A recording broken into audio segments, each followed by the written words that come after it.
नमस्कार दोस्तों। पिछले कुछ समय से आपने इजराइल के बारे में काफी कुछ सुना होगा, जाना होगा। जो भी कुछ वॉर जैसा सिचुएशन हो गया था पैलेस्टीन के साथ, वो सब एक अलग है। लेकिन अगर आप इसकी पॉलिटिक्स को देखोगे तो it is one of the most complicated and let me tell you most interesting all over the world. In fact Bharat से कहीं ज्यादा कॉम्प्लिकेटेड जो पॉलिटिकल स्ट्रक्चर है इजराइल के अंदर, वो आपको देखने को मिलेगा। तो एग्जैक्टली चल क्या रहा है, आप में से बहुत लोग कंफ्यूज हो गए होंगे कि अचानक से हुआ क्या है। पिछले 2 सालों में कई बार इलेक्शंस हो गए हैं, उसके बाद नेतन्याहू की पार्टी कौन सी है, इनफैक्ट बहुत सारी पार्टीज आपको वहां पर देखने को मिलेंगी। तो सिस्टम वर्क कैसे करता है, क्या ये जो नेतन्याहू का एरा है क्या ये खत्म हो गया है, कौन सी पार्टी पावर में आ रही है, क्यों आ रही है, सब चीज के जवाब आपको इस वीडियो के अंदर मिलने वाले हैं। तो चलिए आगे बढ़ते हैं। अगर आप यूपीएससी की तैयारी कर रहे हैं तो इसके बारे में सभी जानकारी आपको डिस्क्रिप्शन में मिल जाएगी, वहां से आप हमारे ऐप को भी डाउनलोड कर सकते हैं। एग्जैक्टली हुआ क्या है, सबसे पहले हम ये देख लेते हैं। Benjamin Netanyahu who is among the longest serving prime minister, in fact 2009 से लगातार वो प्राइम मिनिस्टर बने हुए हैं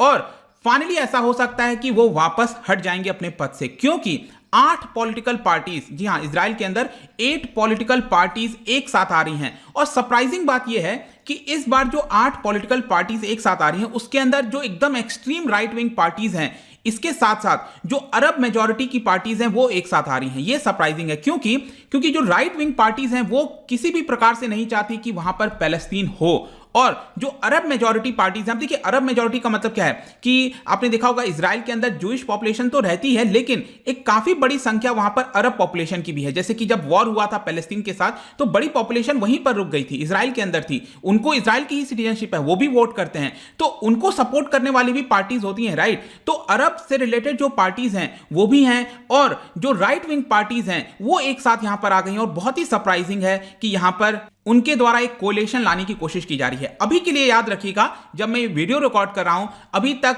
बेंजामिन नेतन्याहू प्राइम मिनिस्टर बने हुए हैं इजराइल के। अब यहां पर करना क्या होगा कि ये जो 8 पॉलिटिकल पार्टीज हैं, इनका जो कोलिशन है, इनको वहां की संसद में अपना मेजॉरिटी प्रूफ करना होगा। जैसे हमारे यहां पर संसद है, वहां पर आपको केनेसेट देखने को मिलेगा, वहां पर वोटिंग होगा, और ये वोटिंग में आपको बता दूं कि 120 मेंबर्स हैं वहां पर। तो ऑब्वियस सी बात है 61 लोगों की मेजॉरिटी चाहिए। तो क्या ये 8 लोग प्रूफ कर पाएंगे मेजॉरिटी? मैक्सिमम आप कह सकते हो कि अगले वीक तक इसके बारे में पता चल जाएगा। लेकिन ये कोलिशन है क्या एग्जैक्टली? ये जो हमने बात किया ना 8 पार्टीज का कोलिशन है, ये क्यों आया, ये कोलिशन क्यों बनाना पड़ गया?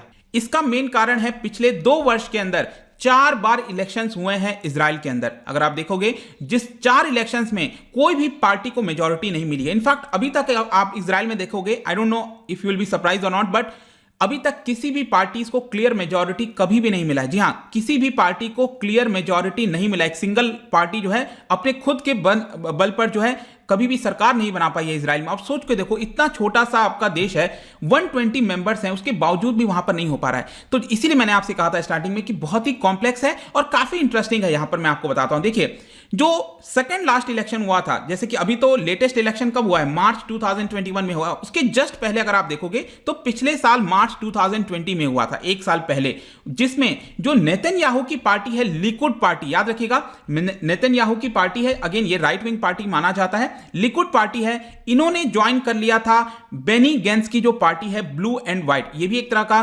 कोलिशन था, और यहां पर यूनिटी गवर्नमेंट इसको कहा जा रहा था। 2020 की मैं आपसे चर्चा कर रहा हूं। तो यूनिटी गवर्नमेंट फॉर्म किया था नेतन्याहू और बेनी गेंट्स ने मिलकर, और फाइनली जाकर ये कुछ समय तक चल रहा था, लेकिन ज्यादा लंबा समय ये नहीं चल पाया। फाइनली जाकर पिछले साल दिसंबर के महीने में ये गवर्नमेंट कोलैप्स हो गई, क्योंकि केनेसेट के अंदर इनको एनुअल बजट पास करना था, वो एनुअल बजट पास नहीं हो पाया, और क्योंकि डिफरेंसेस हो गए थे यहां पर बेनी गेंट्स और नेतन्याहू के बीच में काफी सारे डिफरेंस आ गए थे, जिसको लेकर ये जो कोलिशन है वो ब्रेक कर गया। तो फाइनली जाकर ये जो चौथा इलेक्शन है वो 2021 के मार्च के महीने में कराना पड़ा, और इसकी वजह से अगेन यहां पर स्प्लिट वर्डिक्ट आपको देखने को मिलेगा। और ये एग्जैक्टली जो वर्डिक्ट है ये कितना है आप देख सकते हो। यहां पर लिकुड, ये जो नेतन्याहू की पार्टी है, इनको सिंगल लार्जेस्ट जो है वोट मिले हैं, आप देख पाओगे 30 सीट्स इनको मिली है। और वहां पर याद रखिएगा प्रोपोर्शनल रिप्रेजेंटेटिव्स के हिसाब से होता है, हमारी तरह नहीं होता है कि यहां पर एक कॉन्स्टिट्यूएंसी के अंदर अगर आपको सबसे ज्यादा जिसको वोट मिलेंगे वो आपका जीत जाएगा, ऐसे नहीं है। वहां पर प्रोपोर्शनल रिप्रेजेंटेटिव, जितने भी वोट्स डाले जाते हैं इजराइल के अंदर, किस पार्टी को कितना वोट मिला है उसके हिसाब से सीट एलोकेट की जाती है। और इसमें एक कंडीशन है कि किसी भी पार्टी को अगर केनेसेट के अंदर 120 ये जो आप देख रहे हो यहां पर, इसके अंदर अगर सीट चाहिए तो एटलीस्ट एक सिंगल पार्टी को पार्टी के पास 3.25% वोट होना चाहिए, तभी जाकर उसको कोई सीट मिल सकता है कैनेसेट के अंदर। इसके साथ मैं आपको एक और इंटरेस्टिंग चीज बताता हूं। सपोज किसी पार्टी के पास 5% वोट है, किसी के पास 2.5% वोट है, किसी के पास 8% वोट है, तो यहां पर क्या कर सकता है कि ये 5% वाला, 2.5% वाला, ये अपने वोट को इस पार्टी को भी ट्रांसफर कर सकता है। तो इसकी वजह से भी इनके पास यहां पर जो है सीट मिल सकते हैं। तो इस तरह का आपको वहां पर स्ट्रक्चर देखने को मिलेगा। तो आई होप कि ये जो रिजल्ट था यहां पर आपको क्लियरली देखने को मिलेगा। लिक्विड पार्टी को 30 सीट्स मिले थे, लेकिन अगेन इनके पास फिर से इस बार कोलेशन नहीं जुटा पाए, मतलब कि यहां पर जो 61 सीट्स चाहिए यहां पर मेजॉरिटी के लिए, ये नेतन्याहू नहीं जुटा पा रहे थे इस बार। और इसी की वजह से वहां के जो प्रेसिडेंट हैं रूबेन, इनकी इनफैक्ट मैं आपको बता दूं कि वहां पर अभी प्रेसिडेंट का भी चुनाव हुआ, जो कि ये वाले जो प्रेजेंट में प्रेसिडेंट हैं रूबेन, उनको ये हटा दिया गया। एक नए प्रेसिडेंट यहां पर चुने गए हैं, हेर्ज़ोग, इसाक हेर्ज़ोग, और ये अगले महीने से ज्वाइन करेंगे। अभी नहीं ज्वाइन किया इन्होंने प्रेसिडेंट। और वहां पर भी प्रेसिडेंट एक तरह से एक पद जैसा होता है जहां पर बहुत ज्यादा पावर तो नहीं होती है, लेकिन अगेन चीजों को बैलेंस करके रखना,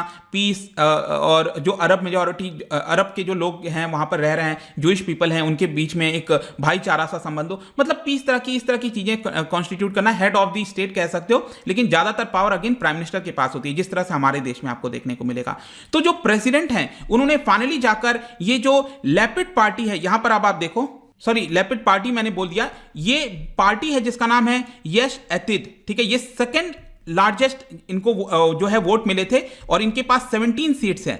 इसके जो लीडर हैं, इस लीडर का नाम याद रखना, इनका नाम है याइर लापिड, जिसको लेकर काफी चर्चा भी रिसेंटली हुई है। याइर लापिड, इनके जो लीडर हैं, इनको बुलाया गया प्रेसिडेंट के द्वारा और कहा गया कि आप जो है गवर्नमेंट को फॉर्म करिए। और इन्हीं के द्वारा ये जो याइर लापिद हैं, यश एतिद पार्टी के, इन्होंने ये पूरा कोलिशन बनाया है। मैं अभी आपको बताऊंगा इस कोलिशन के अंदर कौन कौन है, लेकिन इन्होंने ही यहां पर ये पूरा कोलिशन बनाया है। तो अब इस कोलिशन में एग्जैक्टली कौन है, इसके अंदर जो दो सबसे इंपॉर्टेंट आपको देखने को मिलेंगे मैं आपको बता दूं, एक तो यश एतिद है, और इसके अलावा यहां पर एक और पर्सन है, ब्लू एंड व्हाइट कोलिशन। आपको याद होगा ना, ब्लू एंड व्हाइट कोलिशन के बेनी जो गेंस थे, जो नेतन्याहू के साथ थे पिछले साल, जिसको यूनिटी गवर्नमेंट कहा जा रहा था। यहां पर क्या होता है कि ये ब्रेक कर जाते हैं बेसिकली। इनफैक्ट 2020 का मैं आपको एक और इंटरेस्टिंग चीज बताता हूं। ये जो यश एतिद के लीडर हैं याइर लापिद, जो कि अभी फॉर्मेशन किया इन्होंने कोलिशन, इन्होंने और बेनी गेंस, ये जो ब्लू एंड व्हाइट कोलिशन है, इन दोनों ने मिलकर यहां पर पूरा इलेक्शन लड़ा था 2020 में। लेकिन 2020 में क्या होता है, Benny Gantz blue and white coalition के ये नेतन्याहू के साथ जुड़ जाते हैं, और लापिद को ये पसंद नहीं आता है, तो लापिद अलग हो जाते हैं, ये अपोजिशन लीडर बन जाते हैं। लेकिन अब वापस से यहां पर क्या हो रहा है, याइर लापिद और बेनी गेंस एक साथ आ गए इस बार, और इन दोनों की सबसे बड़ी मेजॉरिटी बताई जा रही है। मतलब 25 मेंबर जो है कैनेसेट के अंदर इन्हीं दो पार्टीज के अंदर हैं। लेकिन मैंने आपको क्या बताया, टोटल इसके अंदर 8 पार्टीज देखने को मिलेंगी, ये जो कोलिशन आया है। और 2 पार्टी ये हो गई याइर लापिद की पार्टी, और ब्लू एंड व्हाइट मैंने आपको बताया ना, बेनी गेंस की जो पार्टी है। और 6 अदर पार्टीज आपको देखने को मिलेंगे, ये भी बहुत इंटरेस्टिंग है। यहां पर 6 पार्टीज अगर आप देखिए, बहुत सारे राइट विंग पार्टी हैं इसमें, जो एक सबसे इंपॉर्टेंट है यामिना, ठीक है, यामिना आप याद रखिएगा। और इसके अलावा सेंटर लेफ्ट पार्टी हो गया, एकदम लेफ्टिस्ट जो पार्टी है, अरब पार्टी, इसके भी मेंबर्स आपको देखने को मिलेंगे। तो टोटल अगर आप 8 पार्टीज को मिला दो, ये पूरे कोलिशन को मिला दो, तो इनके नंबर्स कितने आते हैं वो आप देखो, 62 मेंबर्स आते हैं। मतलब कि 62 मेंबर्स का क्या हुआ, मतलब बहुत ही कम मेजॉरिटी है यहां पर। 61 पीपल चाहिए यहां पर, 61 मेंबर चाहिए, और यहां पर हैं कितने, इनके पास 62 मेंबर्स हैं।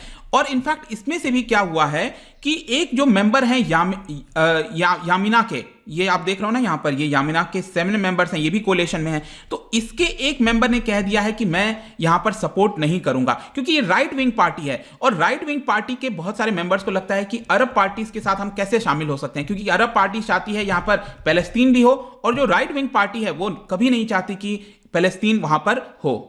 तो इसकी वजह से क्या हुआ है, ये जो कोलिशन के पास मेजॉरिटी है वो 62 से घटकर कितनी हो गई है, अब हो गई है 61।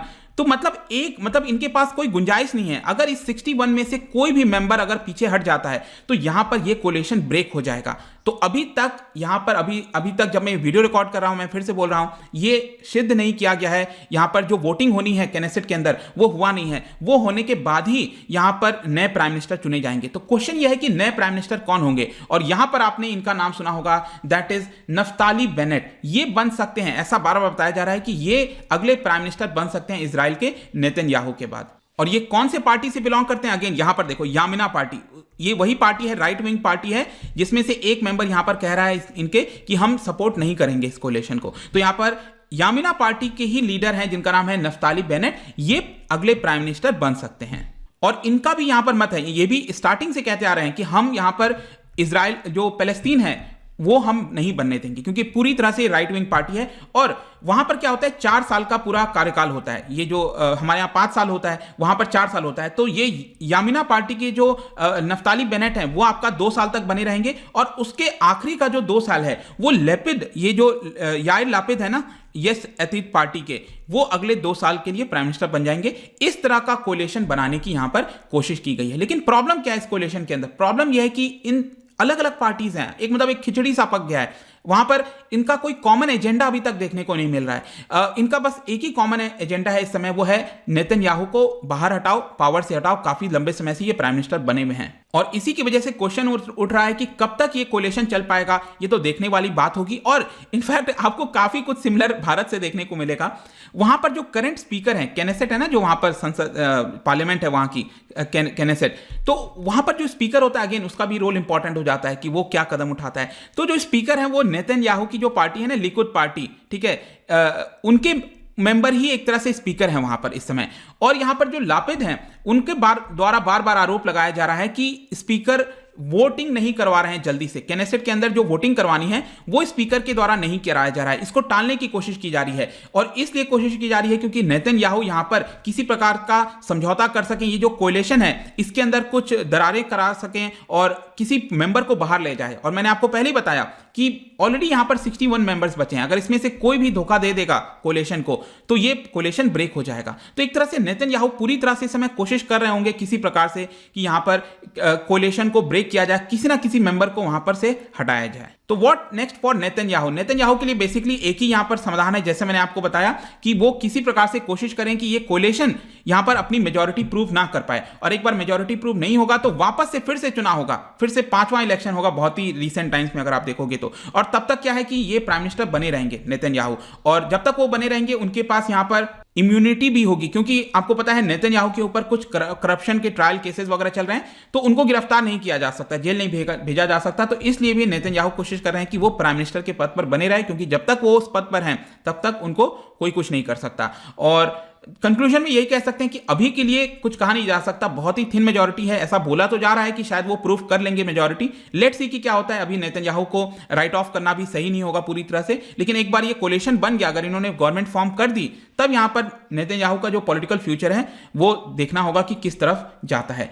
तो आई होप कि इस पूरे वीडियो में आपको एकदम क्रिस्टल क्लियर चीजें समझ में आ गई होंगी कि एग्जैक्टली चल क्या रहा है, आगे का कदम क्या होने वाला है। आई होप कि ये वीडियो आपको पसंद आया होगा। जाने से पहले मैं आपके लिए एक इंटरेस्टिंग क्वेश्चन लेकर आया हूं। आपको बताना है कि which of the following is not the work of election commission of India. मैंने इलेक्शन कमीशन ऑफ इंडिया के बारे में पूछा है, कौन सा काम नहीं है इलेक्शन कमीशन ऑफ इंडिया का। यहां पर 4 ऑप्शन है, इसका जो राइट आंसर है आपको पता ही है, मेरे इंस्टाग्राम पर तो मिलेगा ही। अगर आप वहां पर नहीं हो कोई बात नहीं, टेलीग्राम से भी ले सकते हैं इसका राइट आंसर। मैं कई सारे एमसीक्यूज यहां पर डालता रहता हूं स्टोरीज के फॉर्म में, आप जाकर प्ले कर सकते हो। बाकी अगर आपको पीडीएफ चाहिए, सोशल मीडिया पर जुड़ना चाहते हैं तो यहां पर आ सकते हैं। अगर आप इकोनॉमिक्स पढ़ना चाहते हैं, किसी भी एग्जाम की प्रिपरेशन कर रहे हैं, तो यहां पर ऐप को डाउनलोड कर सकते हैं। आई होप कि वीडियो आपको पसंद आया होगा। मिलता हूं आपसे next time. Till then, thank you very much, see you soon.